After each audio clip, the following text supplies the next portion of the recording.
لما الحي ورئيس اللي بقول زي ما انت شايف بتوع الحي وبتوع الاسم وكده فارشين على الرصيف ويقول لك شيل، نقول له نروح فين يقول لك وانا اعمل لك ايه؟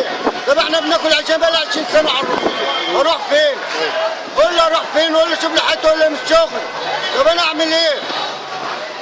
انا مش جديد ولا جاي تبع الثوره، انا بقى لي 20 سنه ومتدين علي 120,000 جنيه، اعمل ايه اكتر من كده؟ بيقولوا انت اللي شغالين السكه والطريق لا مش شغل ولا طريقه، انا فارش على الرصيف مش مضايق حد وبقى لي 20 سنه بقول لك مش لسه جاي امبارح.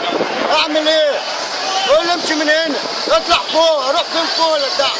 هي كلها محمله مفيش حاجه اكتر من كده.